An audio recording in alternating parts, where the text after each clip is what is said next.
Hey everyone, I'm finally finished unboxing Wave 2 of the Indie series. I did a full review on my channel of all 7 Indiana Jones figures so far, as well as all of the other waves. If you want to see me kind of unbox all of these and give more in-depth reviews, you can see that on my channel, as well as a story of how I went and found a lot of these over in Celebration London. We're going to start building this shelf as we always do with my Hexagon stands that are available on my Patreon, and all the stands that you will see the figures on today were also designed and printed by me. There will be links below to buy these if you would like to get them from an authorized seller. I have to say that in each video, otherwise I get a million comments about it. But we are starting with classic Indiana Jones, as well as Marion and her little monkey friend, one of the best accessories that Hasbro has ever done. Some surprising level of articulation on the monkey here, but she's gonna go right here next to Indy in the front. Next we have Sala. I was so happy to see that they didn't go with any soft goods on any of these figures. There's only one figure I think that actually has soft goods, but I love the nice plastic sculpt here, and it doesn't really hinder articulation. It is a little bit tricky because his ankle is a little bit weird, so I printed this peg stand just to kind of hold him up by the skirt there.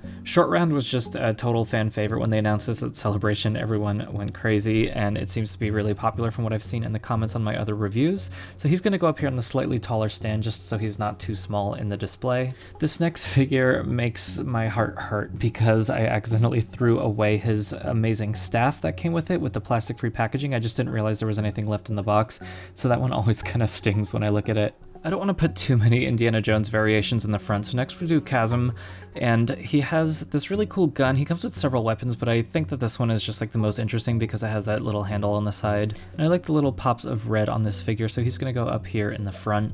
I was pleasantly surprised with this next figure of Indy from the Dial of Destiny. The movie hasn't come out yet as of the time of this review, so I'm not sure how much people will enjoy this movie, but I just think the backpack on this figure is so cool, and some of the accessories just are, you know, something a little bit different. I think it's interesting. There's a couple figures in the line like Walter Donovan that you could totally get 2 of and display him with and without the alternate head where he has the melting face, but I'm just going to use his standard normal head here for this display and put him into the mix here. I'm not really dividing these by film or anything, mostly because I just get them all confused. I got really frustrated with this figure of Rene Belloc, so I put him on one of these stands that I made with the long back piece. This is great for figures like General Grievous or other Star Wars figures or whatever that just like no matter what will not stand up well, especially those that don't have standard human feet, so that back piece should keep him upright. Next we have Tote, another one that comes with some awesome alternate features for display options. You could remove the hat, you can switch out his hand with the burnt hand, you could take off his jacket, and of course he has his screaming melting face from when he looks into the Ark of the Covenant.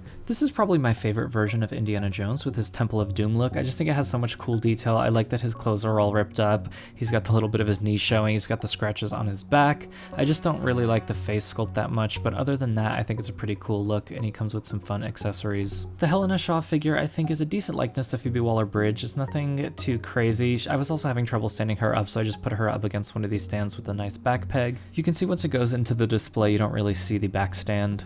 The Club Obi-Wan Indiana Jones is a really cool figure. I know a lot of customizers that do a lot of custom action figures for weddings. They are going to be absolutely thrilled to have this body available at a decent price. They better stock up on like 50 of these guys because that is a cake topper if I've ever seen one. Next we have Professor Indiana Jones. I wish he came with his glasses here, but I think this is a pretty cool look and a surprising amount of unique sculpting compared to the Club Obi-Wan figure. I was going to attempt not to have 2 Indy figures next to each other on the shelf, but it looks like there's just too many to make that happen, including this hypnotized Indiana Jones, and I made this stand usually to display helmets that come with Black Series figures, but in this case it works really nicely on displaying this extra accessory that he comes with, which I think is just such a cool looking one. I think he's going to go over here in the back. We can still see that accessory shining through though. One of the coolest parts about the Indiana Jones Adventure series is the build an artifact, where if you get all of the figures in the wave, you can put together one of these artifacts. The Ark of the Covenant is especially cool looking, and it actually has storage inside for extra accessories. And then if you get the deluxe Indiana Jones Temple Escape figure, you get this little platform here with that extra satchel. It's crazy how many of these figures have come out just in the past like 5 or 6 months, and Hasbro is announcing even more this week, so subscribe to the channel here if you would like to see me recap those announcements as soon as they go live. I'm usually a Star Wars The Black Series channel, so if you would like to see more Indiana Jones Adventure Series content, please like this video. Here is some other popular content from my channel, and I'll see you all next time.